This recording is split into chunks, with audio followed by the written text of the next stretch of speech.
Hello friends, क्या आप भी फ्यूचर ऑप्शन में ट्रेड करते हैं? क्या आप भी फ्यूचर ऑप्शन में प्रोएक्टिव इन्वेस्टर बनना चाहते हैं? तो फटाफट मोबाइल उठाइए और मेरे इस चैनल को सब्सक्राइब कीजिए और बेल आइकन जरूर प्रेस करिए so that you can not miss anything. क्या आपको फ्यूचर ऑप्शन में ट्रेड करने से डर लगता है? तो प्लीज डरिए मत, इसको समझिए, क्योंकि डर के आगे ही जीत है। नमस्कार दोस्तों, मैं हूं रजनीश गुप्ता और आज के इस वीडियो में हम फ्यूचर ऑप्शन को डिटेल में समझने की कोशिश करेंगे।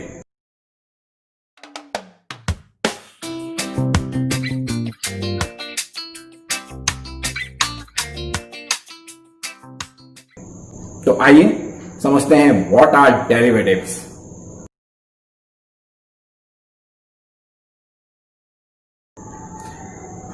डेरिवेटिव्स वो प्रोडक्ट होता है जो अपनी वैल्यू अपनी बेस वैल्यू से डेराइव करता है। फॉर एग्जांपल, शुगर जो है वो अपनी वैल्यू शुगर केन से डेराइव करता है, तो शुगर जो हुआ is the derivative product of sugar cane. Tyres अपनी वैल्यू नेचुरल रबर से डेराइव करते हैं, so tyres are the derivative product of natural rubber. आप जब किसी गेमिंग जोन में जाते हैं तो वहां पे आपको एक कार्ड मिलता है जिसको स्वैप कर आप कोई भी गेम खेल सकते हैं, बट उस कार्ड को जब आप टॉप अप करेंगे अपने क्रेडिट कार्ड से या डेबिट कार्ड से, तो ही उस कार्ड की कुछ वैल्यू होगी। इसका मतलब ये हुआ कि ये जो आप क्रेडिट कार्ड, डेबिट कार्ड या जो कैश आप यूज कर रहे हैं वो इसकी बेस वैल्यू हुई, वो उसकी बेस प्राइस हुई, और इस कार्ड का जो टॉपअप आपने किया हुआ है वो कार्ड इसी बेस प्राइस से डेराइव हुआ है, तो ये डेरिवेटिव प्रोडक्ट हुआ। जैसे जैसे आप अपनी स्पेंडिंग बढ़ाते जाएंगे, जैसे जैसे आप अपने क्रेडिट कार्ड्स के बेस बढ़ाते जाएंगे, वैसे वैसे इस डेरिवेटिव प्रोडक्ट्स की भी प्राइस बढ़ती चली जाएगी। चलिए अब समझते हैं डेरिवेटिव की technical. Derivative are the products which derive its value from the value of an underlying asset.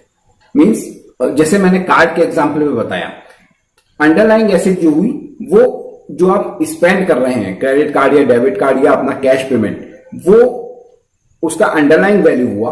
और ये जो कार्ड है जिसको आपने टॉपअप किया हुआ है, ये कार्ड अपनी वैल्यू डेराइव कर रहा है अंडरलाइंग वैल्यू से, so it is the derivative product of this particular underlying value. I hope derivative क्या होते हैं ये आपको क्लियर हो गया होगा। Now there are 4 types of derivatives. Number 1 forward, number 2 future, number 3 option and number 4 swap. Now forward and swap are not trade in the stock exchanges.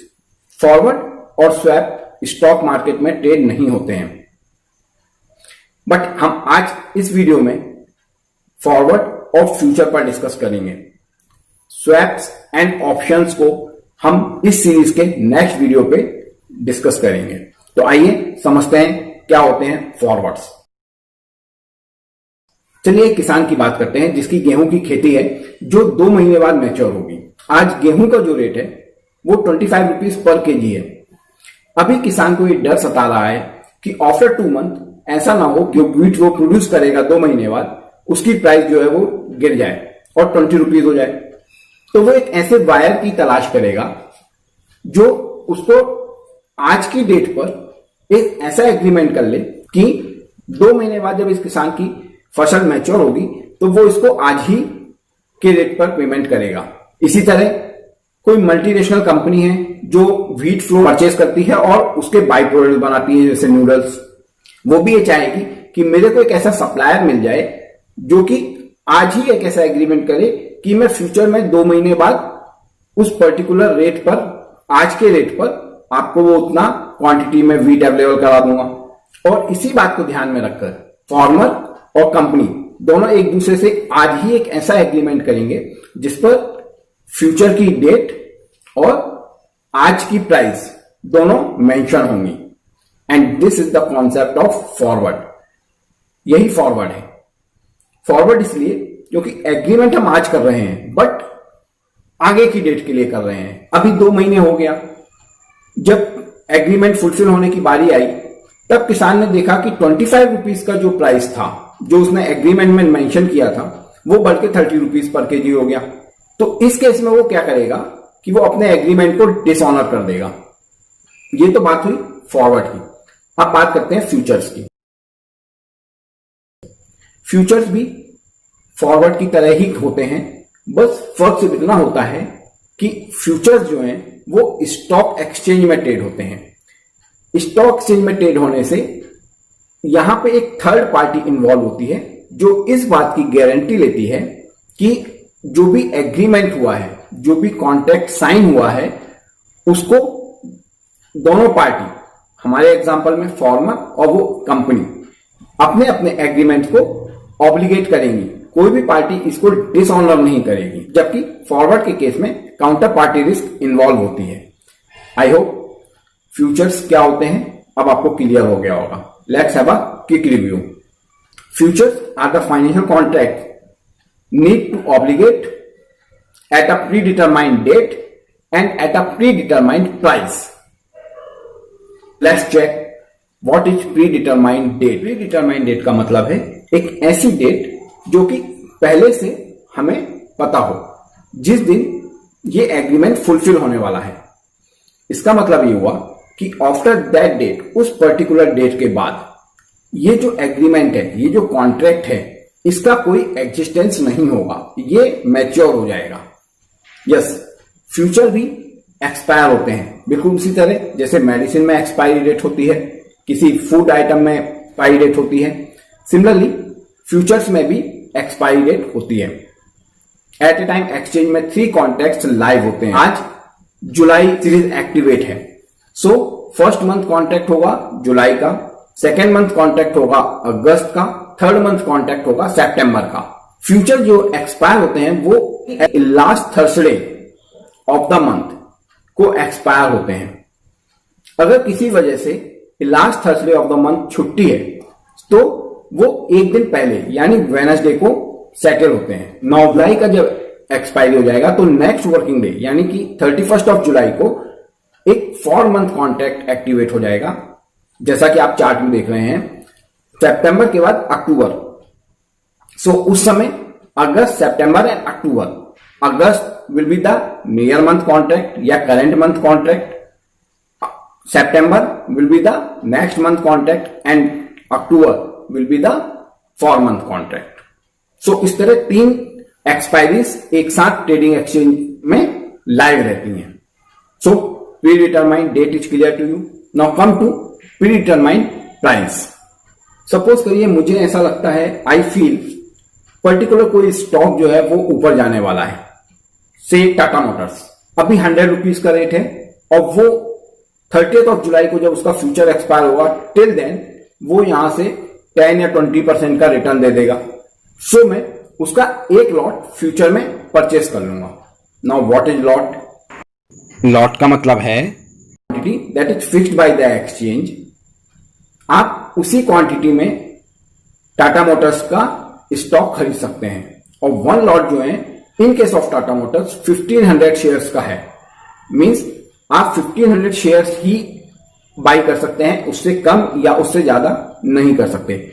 Now 30 जुलाई को जिस दिन इसका फ्यूचर एक्सपायर होना है, द प्राइस जंप्स टू से 120 rupees. Wow, I hit the target. So my profit will be 20 rupees per share and my lot size is 1500. So my actual profit is equal to 1500 multiplied by 20. That is equal to 30,000. But wait, because future and options zero sum game होते हैं। Means अगर मैंने एक lot खरीदा है तो definitely वो एक लॉट मुझे किसी ना किसी ने तो सेल किया होगा, तो जिसने सेल किया होगा मेरा जो प्रॉफिट है वो मेरे सेलर का लॉस होगा। मींस मैंने 30,000 रुपीज अर्न किए तो जो सेलर है उसको 30,000 रुपीज का लॉस हुआ। सो this is pre determined price.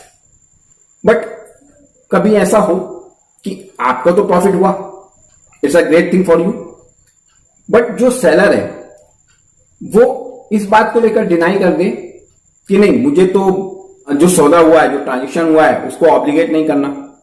तो नो, क्योंकि ये स्टॉक एक्सचेंज में ट्रेड हुआ है और यहां पे थर्ड पार्टी है जो कि गारंटी ले रही है कि मुझे मेरे पैसे मिलेंगे, मुझे भी मेरा कॉन्ट्रैक्ट और जो मेरा सेलर है उसको भी अपना कॉन्ट्रैक्ट, दोनों को फुलफिल करना होगा, दोनों को अपने कमिटमेंट्स पूरे करने होंगे। And this is the obligation.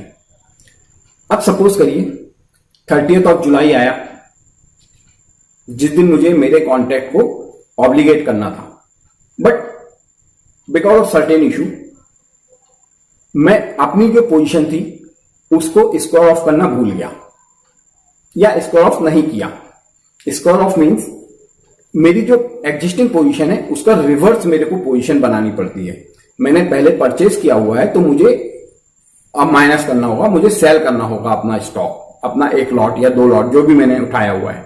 सो मैं अपना जो ट्रेड है उसको स्क्वायर ऑफ करना भूल गया, तो क्या होगा उस केस में मुझे जो भी लॉट है उस लॉट का पूरा डिलीवरी परचेस करना होगा। मींस मुझे 1500 मल्टीप्लाइड बाई 100 रुपीज, मैंने 100 रुपीज में बाई किया था, सो 100 रुपीज इतना पैसा मुझे एक्सचेंज को देना होगा सो दैट वो जो सेलर है उसको दे सकें। So please it is not recommended, आप अपने सौदे को कंपल्सरी स्क्वायर ऑफ करिए। अगर आपको लॉस हो रहा है तो आप उसको कैरी फॉरवर्ड करिए। Now futures are used in 2 ways। Number 1 speculation and number 2 hedging. Speculation means मैं गया और मैंने बैट किया, मे बी जिस डायरेक्शन में मैंने बैट किया है वो डायरेक्शन में मेरा स्टॉक चल जाए और मुझे प्रॉफिट आ जाए, बट अगर रिवर्स डायरेक्शन में चल गया तो मेरे को लॉस भी हो सकता है। That is an speculation. Now second thing hedging. Suppose करिए आपके पास पोर्टफोलियो है 1 करोड़ रुपीस का, बट अभी आपको डर लग रहा है कि मार्केट में कुछ अनसर्टेनिटीज हो सकती है जिसकी वजह से मार्केट 30% 40% कुछ भी फॉल हो सकता है। इस लॉस को कम करने के लिए अगर आपको कुछ ऐसा मिल जाए कि आप अपने लॉसेस को कम कर सकें तो इससे अच्छा क्या होगा।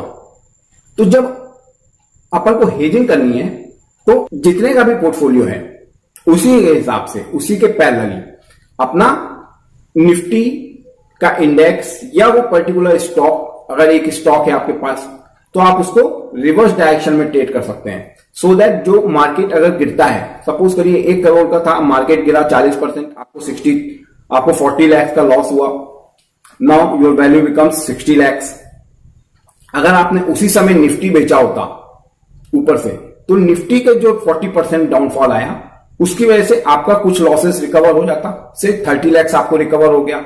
सो मार्केट तो 40% गिरा बट आपका एक्चुअल लॉस सिर्फ 10 लाख का रहा, मींस 10% मार्केट फॉल हुआ आपके लिए। So this is hedging. Wait the video is still alive. Derivative क्या होते हैं, फ्यूचर्स क्या होते हैं, फॉरवर्ड्स क्या होते हैं, predetermined date, predetermined price, everything is clear. But इनका यूज क्या है? अनटिल अनलेस आप अगर प्रॉफिट नहीं कमाएंगे तो सब कुछ जीरो है, everything is zero. Future option में अगर आपको प्रॉफिट कमाना है तो सबसे इंपॉर्टेंट टूल होता है ओपन इंटरेस्ट। प्लीज मेरे इस वीडियो पे जाइए जिसका डिस्क्रिप्शन पे भी मैंने लिंक दिया हुआ है। ओपन इंटरेस्ट को समझिए, उसको एनालिसिस करिए 1 डे 2 डे 3 डे एक एक्सेल की शीट में, और फिर देखिए कि कैसे उसमें प्रॉफिट्स आते हैं, कैसे वो वर्कआउट होता है, सो दैट आपको मार्केट से एक हैंडसम प्रॉफिट आएगा, आप मार्केट में एक अच्छा मुनाफा कमा सकते हैं। Friends, this is all from my side.